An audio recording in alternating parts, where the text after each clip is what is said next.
Coach, Doug brought it up with Zach earlier today in talking about the second half. In the last 4 games, you guys have scored a total of 6 points in the second half.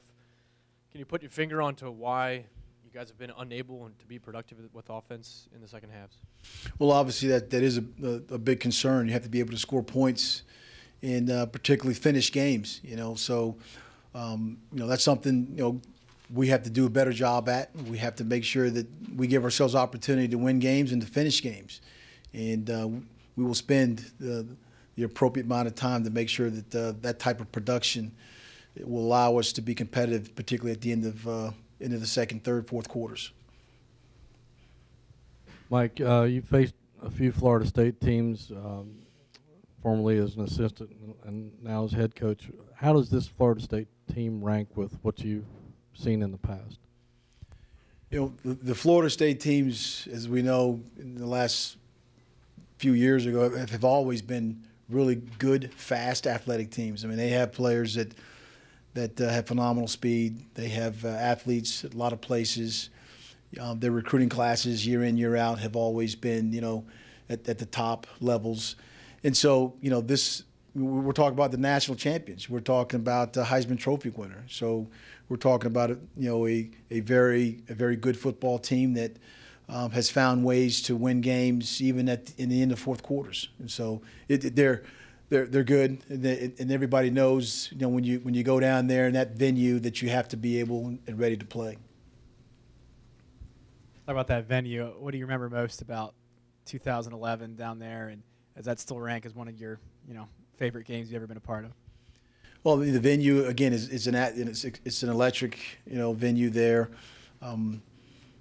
What happened in 2011 was a great moment, personally, professionally, but that was 2011. Here we are, 2014, and there's a lot of guys on their team that that weren't there. There's a few guys on our team that played in that game or that were there, but now it's about 2014, and where they are now, they're number 2 in the country, and again they're the national champs until something else happens. So it's exciting. The players look forward to going down there and playing a primetime game. Down there playing one of the best teams in the country. Mike, I know you have a relationship with Jimbo from various things. I wondered, with all the off-field stuff that's happened down there, have you talked to him at all? And what do you make of the fact that they seem to be unaffected on the field by all the stuff that's gone on? Can you imagine going through that as a coach yourself? There's a professional relationship that the Jimbo and I have from the various meetings we have, before seasons and during the summers and things like that. They've dealt well with the distractions that they have. They've concentrated on the things that they can control on the football field. I'm sure that they're dealing with things as they should, administratively and behind the scenes. But we all have our share of distractions, things that go on that you have to pay close attention to, particularly when it affects your football team. So they're handling their issues the way that they seem appropriate, and as we have to handle our issues here as we seem appropriate. Coach, it seems like you guys have been able to move the ball between the 20s. I think the last couple games you've outgained most of your opponents, but putting points on the board has been an issue, especially down in the red zone. What specifically, you talk about execution, not executing down there, but what specifically aren't you guys executing in the red zone? Well, that's a fact. We've improved in a lot of areas offensively, but one of the things, kicking field goals is fine, but you want to score touchdowns, particularly when you get in that low red zone area. And there are a number of things: a drop, an interception, a turnover. Those things kill drives. Missed opportunities with ball being overthrown or underthrown, a route being run, not in the right area or right place. So there are things that again, we can correct those things, and we have to do a better job of doing that, because if you're going to stay in games in the latter part of the game, you have to be able to execute and perform at those times down in those low red zone areas. And so, as I said, we'll spend a considerable amount of time making sure that we address those. We talked about what players are involved, the play in itself, and just keep demanding and expecting the expectations of when we get down there and score touchdowns. You mentioned last night about, I mean, maybe a big reason why 4-2 became 4-5 is takeaways aren't as up, scoring off of takeaways. And anything you can do to change that, to get back to that, or is that just one of those things that guys just got to go out and make plays? It's a little bit of everything. You have to make sure that you still play aggressive. You still those strip sacks, those interceptions, being around the ball.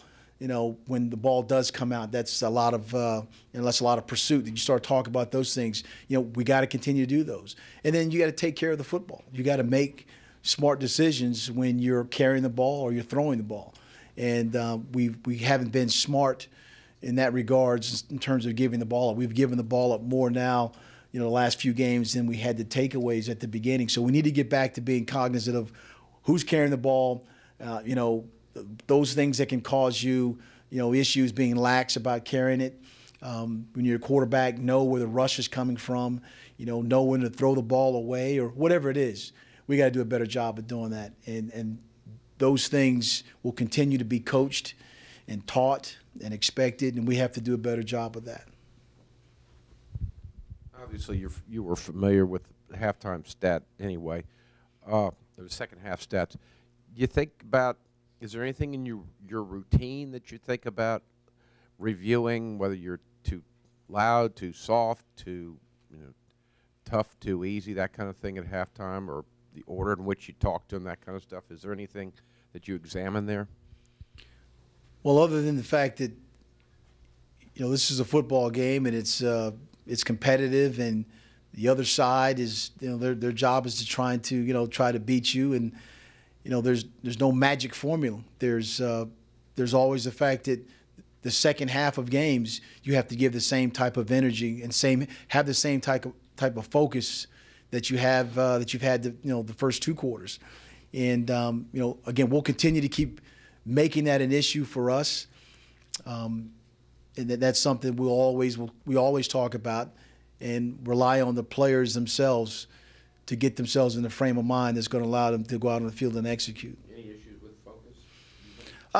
Not with focus. I mean, execution. We talked about it at the very beginning. The success at the beginning of the season was there were more guys executing than not. And now, for whatever point that has to get corrected, there's guys that are not executing, to the style and to the level that we need. And in order to play competitively here these last three regular season games, we're going to have that. And that's the focus. That'll continue to be the focus. And till we get things done on the field, and hopefully you'll see that as we start moving forward here. I mean, we got to play our best football game against a really good football team.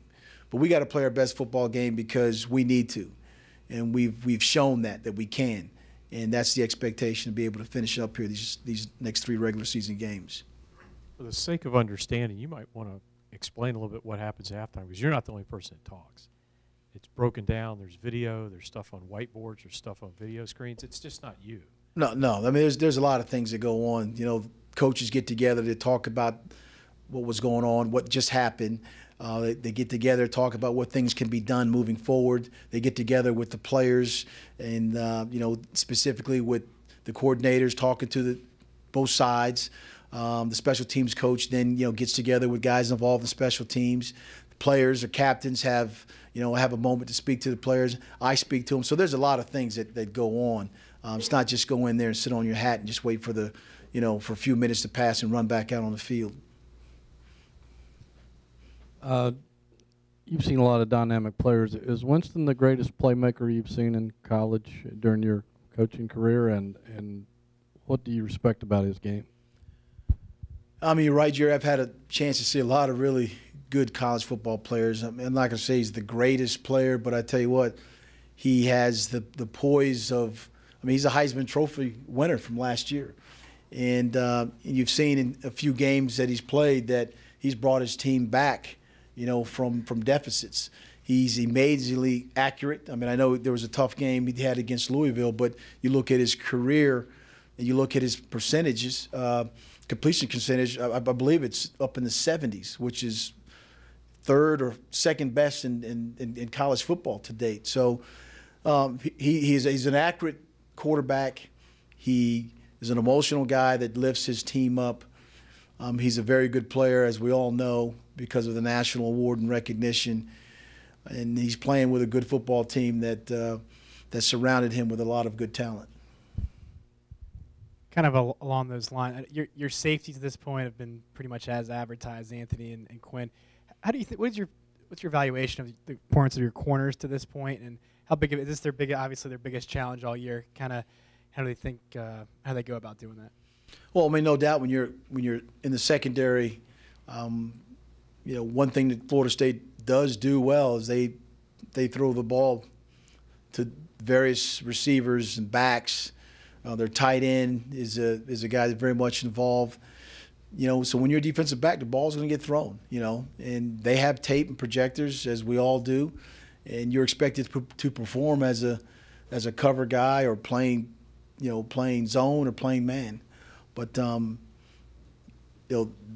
that position out there is one that everybody can see. When you make an error or when you have some sort of success. And, our job, our players, they understand that you got to have a short memory when you're out there. They may catch one on you. You got to line back up and you got to go again. And that's the focus that we're going to have because this group of receivers are very, very talented. You look at their roster, they're guys that also run track. There's so many different things that they do that you have to respect their speed and their athleticism. But, again, you don't shy away from anyone. You want to be the best, you got to play the best, and you have to play the best of your ability to give you a chance collectively as a team, to win a football game. Mike, Grayson has had a lot of good moments this year, but he's never really put together a full game where he's been, good from start to finish. Is this just part of the growth process of a young quarterback, and what do you think of his play this season overall? Yeah, there's a maturation process that you gain when you play in games. When you're playing and you're behind center and you're running plays, you're out there on the field competing. The things you can check the box for him off the field, or he studies harder than anybody I've been around. He, as far as organizing things for teammates, he does that. He's a very cerebral guy when it comes to wanting to know more. So those are attributes you want your quarterback to have. The on-the-field things, which are always critical, quarterbacks have to be accurate. Their percentages have to be high. We all know that the better the quarterback, the better your team. Or the better your quarterback, the more your surrounding skill and players around them have to raise to a level that can also help them. So, Grayson is a young man that continues to learn this position because he's playing in games. He missed a crucial part there, kind of in the middle. But at this point of the season now, he's got to play his best football. Matt Johns has got to play his best football in order to give us an opportunity to compete and win football games. Coach, can you just talk a little bit about, there was a question about Quinn, I think is either leading the conference or near the top in tackles at 13. But Andrew Brown got more reps. And I would imagine a game like this, those two, that plays into recruiting when you can play on the road at the number 2 team in the country. Can you talk about what you're seeing from both of those guys and their relationship as far as what they're bringing to the team this year? Sure. It started out different because of the opportunities for both. Quinn came in physically healthier and had a chance to, practice early on and get involved with the reps. And, you've seen his development over the last few games. He's going to be a good football player. And obviously he's done some things that have put him in the talk of being, a freshman All-American. And that's just the reality of it. Andrew, as we know, had the early issues with the turf toe and the surgery, and then there was a shoulder. So his development was slowed, particularly because when you're playing up front, that's a physical part of the game. And when you can't run and you can't practice, you can't push, you can't get off blocks, then it kind of stymies your ability to perform. But what he's done is he's embraced his role. He's gotten better. He's learned the defense. He's really kind of got ingratiated even to some special teams aspects as well. And he'll be a good player as well. And then those type of guys, particularly that are in-state guys, that that chose to come here, it was significant for this program because now you're getting ready to go on the road and play the #2 team in the country. And, they've had good recruiting classes, at Florida State. And you want to be competitive and have the same type of recruiting classes, here, at the in-state school, home school. So, those two particularly, have done a good job and will continue to keep, kind of being the out in front for us in this year's class. I'm sure as a senior, he's probably one of the more mature players on your team, but Kevin Parks, after a game where you've had so few rushing attempts, and I know you got down early and you had to throw, do you have a talk with him about how that was handled, or did he come to you to talk about that at all? Because I know you ran the ball, I think, 9 times after the first quarter. Did he express any concerns about that, given the fact that he had such big games in the 3 previous outings, especially 2 of those 3? Sure. Kevin is a competitor. As I said, we all know he's our captain, one of our captains. And as a competitor, you always want to get the ball. You always want to have an opportunity to help your team win. And, as this game played out, the 2 scores quickly, put us in a position where we had to manufacture, some points. We had to move the ball, and the clock became an issue because when they got it back, I mean, they did an excellent job of running time off the clock. So, I would expect nothing less from a guy that, that was the returning leading rusher coming in. I believe he still has, over 600 yards right now as we speak. And, it's not out of the realm of possibilities for him to, to have, some breakout games and finish, in a desirable position. But, we've said it all along that, Kevin wants his team to win and whatever it takes for this team to win. And he's a selfless guy. And there's been no issues with, hey, I need to get the ball in my hands. But as I said, he's a guy that wants his team to win. And there'll be times that we'll have to rely on him again because he is a really good player. Mike, Taquan Mizell is your leading receiver in terms of catches. He's up over 4 yards a carry now. What do you see as the next step for him in turning some of those routine plays into the sort of dynamic plays that people want to see from him?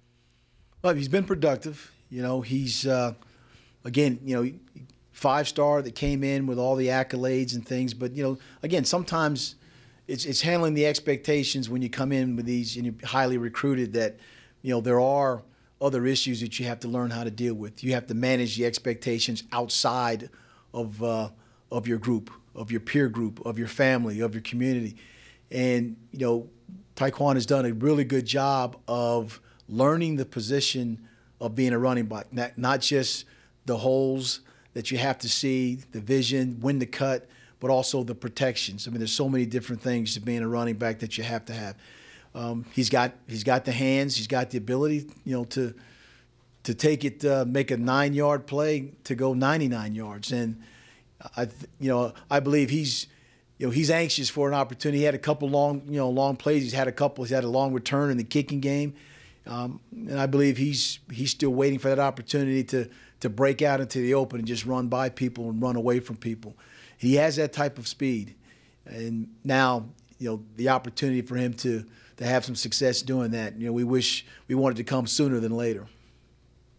You already talked about Jameis Winston and how good he's been these past couple of years and this season, but it seems like Jameis has sort of made up for some of the deficiencies that Florida State has at the offensive and the defensive side in the trenches. I mean, on the line. I think against Notre Dame they were held under 10 rushing yards. Is that an area that you feel like you guys can exploit? And on the other side, Louisville had success running against them. They've been giving up running yards. Does this look like a game where maybe Kevin Parks gets a lot of touches? Well, you'll go into it with the game plan and what you've seen other games, and you evaluate the other games and see how similar or dissimilar they may be to what your approach is. But you put the game plan together that is going to allow you to use your personnel. And if it calls for running, calls for spreading them out, calls for the formation settings or whatever it is, that's our responsibility. So there are other teams that have played them well, but as I said, they're undefeated. So they found a way to come back and win those games regardless of what you were doing with them. So, our job is put a plan together that would give us the best opportunity, to go down there and be competitive, stay in the game, and and have an opportunity to win. So we'll see as things progress, whether it's the running game or the passing game or whatever it may be. But again, it's a good football team. He's an excellent football player that can take a team and put them on his back and say, I'll carry the load. You're sitting on 4 wins with 3 games to go. How do you handle not having much wiggle room left? Do you play that up to the guys, or do you go the other way with it this week and maybe downplay it or not even remind them of that at all? No, I mean, they're smart guys. The reality is the reality. I mean, with 3 games left and opportunity to be, to still realize some of the goals you set for yourself this season, they're still there. And, this is an older team that realizes that we have to make the most of our opportunities. We have to play better in the second half. We have to score points when we get in the red zone. We have to, coach better. We have to, create those turnovers. Those things we can control. And if you can do those things, you can control your own destiny. And having this team this year with the type of leadership has been very positive, as far as what we talk about, what they focus on. You mentioned last night that Watford's move to receiver is not permanent.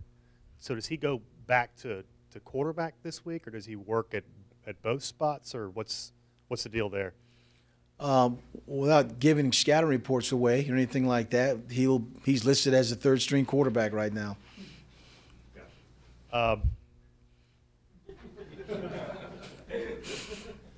Jameis is apparently nursing a sprained ankle, and Fisher said that he'll probably play this weekend.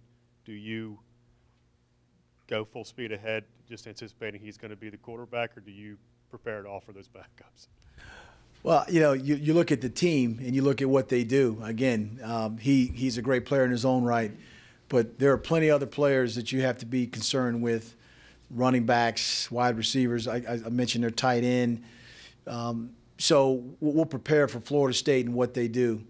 And obviously we're going into the game with the mindset that he's going to play. If he doesn't, then the game plan will still be predicated upon what they do in the surrounding cast.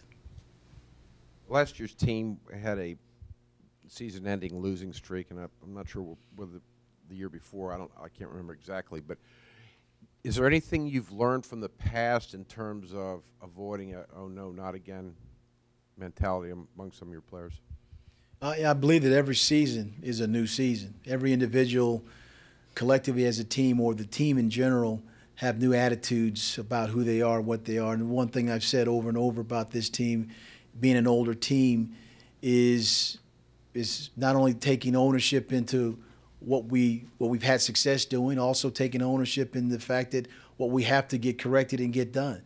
There's nobody hanging their head around here. There's nobody in the dumps. I mean, there are 3 regular season football games to play, and our guys embrace the opportunities that who we're playing. And 2 of them are on the road, and 1 is our last home game. For a lot of these 4th and 5th year guys. So the mindset of this team has been different all year, and I look at the teams as being different entities every year. And this year's group has been, I said early on, even the early part of the success has been one group that's been fun to be around, and that hasn't changed. Does the plans at quarterback change at all Saturday? Do you want to get Matt in earlier? I know he came in the 4th quarter on Saturday against Georgia Tech. Do you change that up at all? I assume Grayson's obviously still your starter. Yeah, we always go into the fact of this week's practice of guys that are performing, as they have in the last several weeks. Both of them have taken reps with the ones. And, again, the expectation of the quarterback play is they got to play their best football game. They have to put us in position. They have to make the throws. They have to be, they have to be accurate. And so we'll go into this practice as we always do, and then move forward in terms of who's going to go out there and give us best opportunities to play. I mean, Grayson is right now listed as number 1, but again, we've had these week in, week out about the fact that Matt has also gotten some reps, and and we'll continue to keep doing that. How has Winston been against the blitz this year?